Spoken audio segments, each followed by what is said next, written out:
कहानी की शुरुआत में हम देखते हैं स्टोरी के दो की कैरेक्टर्स, जिनमें से एक बोलता है मेरा नाम है सूहो किम, या नहीं इस दुनिया में मेरा नाम है लॉयड फ्रंटेरा।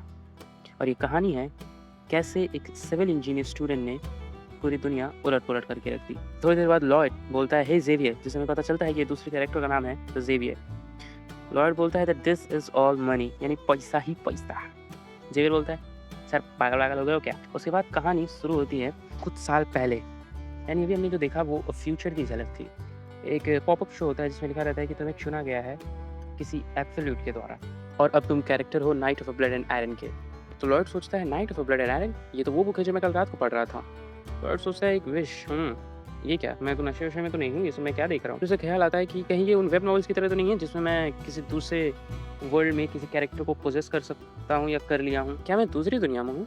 अगर ऐसा है तो मैं यूँ रास्ते पे क्यों पड़ा हूँ। इतना सोचते सोचते वो कपकपाते उठता है। उठने के बाद उसे पता चलता है कि उसका जबड़ा रास्ते पे ठंड में पड़े रहने की वजह से अपनी जगह पे हिल गया है, जिस बात का उसे एक हेल्थ अलर्ट आता है कि जबड़ा अपनी जगह से हिल गया है। ये बात उसे इतना परेशान करती है कि वो उस नोटिफिकेशन को खींच के एक तमाचा मारता है। बर्ड अपना जबड़ा ठीक करते हुए सोचता है अगर मैंने किसी कैरेक्टर की जगह ले ली है night of blood and iron में, तो ऐसा कौन हो सकता है जो यूं बीचों बीच रास्ते के बीचों बीच पड़ा रहे। इतना सोचते उसे पीछे से आवाज आती है मास्टर लॉयड ये रहे आप, मैं आपको कब से ढूंढ रहा था। जब वो पीछे पलट कर देखता है तो उसे दिखता है जेवियर अशराहन, प्रोटैगनिस्ट है night of blood and iron का, वो बुक जो किम सूहो कल रात को अपने घर पे पढ़ रहा था, यानी असली स्टोरी का प्रोटैगनिस्ट। उसके बाद जब उसे ख्याल आता है कि उसने अभी इसे मास्टर लॉयड कहा तो उसके पैरों के नीचे से जमीन हिल जाती है कि मास्टर लॉयड वो गुंडा, कहानी का गुंडा, इसने उस कैरेक्टर को पोजेस किया है। जेवियर बोलता है सर मैंने आपको अपने नाम से तो बुलाया लेकिन आपको कभी गुंडा नहीं कहा।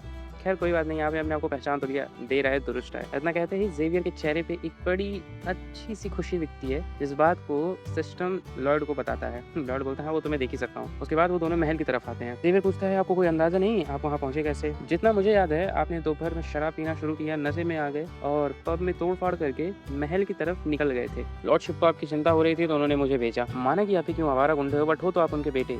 यूँ किसी सड़क पर अपना जबड़ा हिलाए मरे हुए मिलोगे तो उन्हें बुरा तो लगेगा ही। जेवियर यूँ बोलते रहता है। लॉर्ड उसकी बात से ध्यान हटाकर अपने ठंड पर फोकस करता है कि उसे बहुत ठंड लग रही है। वो बोलता है कि काश ये फर्श थोड़ी गर्म होती। यहाँ कोई ओंडोल नहीं है क्या? यहाँ ओंडोल कैसे हो सकता है? इस स्टोरी की टाइमलाइन तो एक मिडिवल फैंटेसी में बेस्ड है। बेसिकली ओंडोल एक traditional Korean under floor heating system होता है। तो उसके बाद जेवियर भी बोलता है ठीक है अब मैं चलता हूँ, आप आराम कीजिए, आखिरकार मुझे कल रिपोर्ट करनी है कि आज क्या हुआ। लॉर्ड बोलता है क्या तुम्हें सच में करने की ज़रूरत है? जेवियर बोलता है जी हाँ। जाते जाते लॉर्ड जेवियर से पूछता है हे जेवियर, हमारे परिवार पे बहुत ज़्यादा कर्ज है, हम कर्ज में है ना। जेवियर अफसोस से बोलता है अब इसमें क्या ही बोल सकता हूँ। इतना बोलते ही वो चला जाता है। फिर लॉर्ड सोचता है हाँ मुझे पता है, मैंने कल रात ही ये कहानी पढ़ी, कल रात ही अपने 2x2 के कमरे में इस कहानी का आखिरी चैप्टर पढ़ा और मैं ये भी जानता हूँ कि लॉर्ड के साथ हुआ क्या है। पार्ट 1 में बारन एंड बोनोस एक ही साजिश में फंस जाते हैं और अपना सब कुछ खो देते हैं, जैसे अपनी ज़मीन और जायदाद, और आत्महत्या कर लेते हैं। फिर उसके बाद लॉर्ड भिखारी बन जाता है, दिन रात शराब पीने लगता है और एक दिन वो भी खून की उल्टी से मर जाता है। इतना सोचने के बाद वो अचानक से चिल्ला के बोलता है यार क्या फ़ायदा इस रईसी का, ये तो एकदम वही ज़िंदगी है जैसी कोरिया में थी। तब तक उसे वही नोटिफिकेशन फिर से आता है कि तुम छूने गए हो किसी एब्सोल्यूट के द्वारा। लॉर्ड सोचता है अरे यार ये एब्सोल्यूट है कौन? क्या मैंने कोई ऐसी विश मांगी थी कि मुझे कैसे शरीर में डाल दो जो खुद ही खत्म होने वाला हो? ना बोलने के बाद वो सो जाता है और सुबह होती है। हम देखते हैं जेवियर किसी लेडी के साथ आ रहा है। हमें पता चलता है वो लेडी कोई और नहीं बल्कि लॉयड की मदर है, माबेला फ्रंटेरा, जो कहती है तुमने कल रात को पब में बहुत तोड़फोड़ की है। जेवियर बोलता है, मन में सोचता है अजी कहा, मैं तो कल रात को बुक पढ़ रहा था।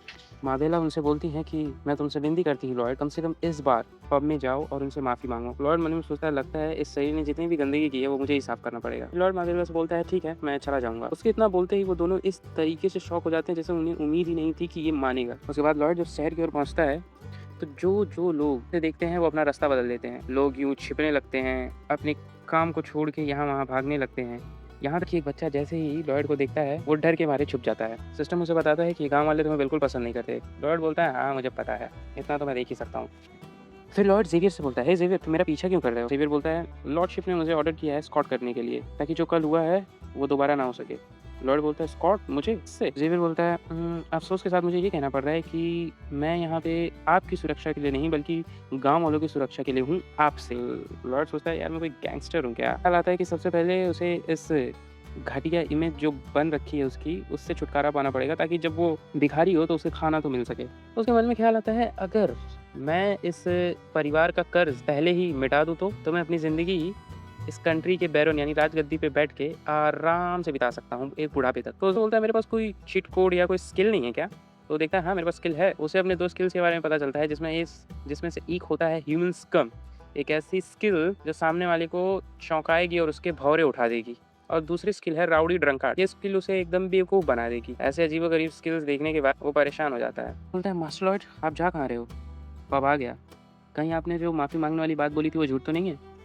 लॉयड मैं तो बस सोच रहा था इसलिए बस मैं थोड़ा आगे निकल गया था। फिर वो अंदर जाते हैं। फिर जब वो अंदर जाते हैं तो ज़ेवियर सोचता है कि ये कल रात से कुछ ज़्यादा ही बदले-बदले लग रहे हैं। उसके बाद लॉयड अंदर जाके पब के ओनर से माफ़ी माँगता है और कहता है कि कल रात को जो भी हुआ उसके लिए मैं माफ़ी माँगता हूँ।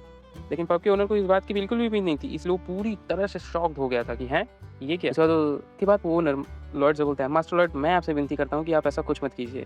लॉयड सोचता है यही होता है। जब एक गुंडा अचानक से थोड़ी अच्छी हरकतें करने लगे तो लोगों को बिल्कुल भी विश्वास नहीं होता है। उसी के तरीके से कुछ करना पड़ेगा।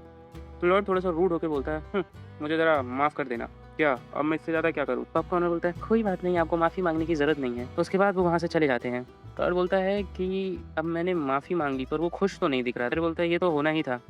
आपने कल रात को उसका फर्नीचर, उसके डेकोरेशन सब तोड़ दिए। वो चीज़ें पब ओनर ने बहुत मेहनत से पैसे कमा के खरीदे थे। तब तक खुश नहीं होगा जब तक उसे उसका जुर्माना नहीं मिलेगा। लॉयड बोलता है जुर्माना? हम यहाँ खुद कर्ज में हैं, उसे क्या जुर्माना दूँ? यार इस गाँव वालों को मनाना बहुत मुश्किल है। तो अगर मैंने जुर्माना नहीं भरा तो कुछ बदलने वाला नहीं है।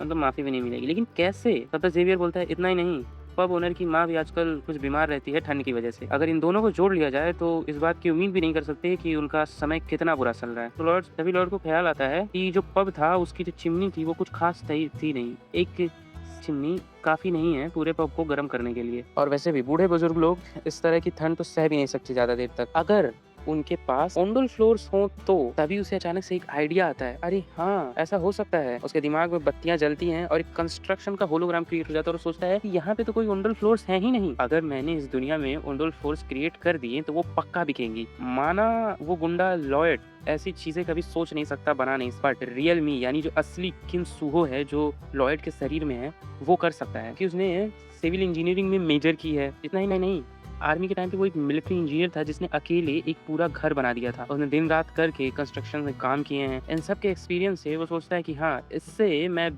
बैरन्स का जितना भी कर्ज है वो हटा सकता हूँ। तभी वो ज़ेवियर से बोलता है ज़ेवियर चलो पब की तरफ वापस। तो ज़ेवियर बोलता है क्यों? लॉर्ड एकदम अंदाज में बोलता है अपना पहला ऑर्डर लेने। तभी उसे नोटिफिकेशन आता है कि तुम्हारी असली जर्नी शुरू हो गई। आरपी सिस्टम एक्टिवेट हो गए हैं। आरपी यानी रिलेशन पॉइंट्स। अब तुम आप ही कमा सकते हो इस स्टोरी के की कैरेक्टर के साथ अपनी रिलेशनशिप इंप्रूव करके।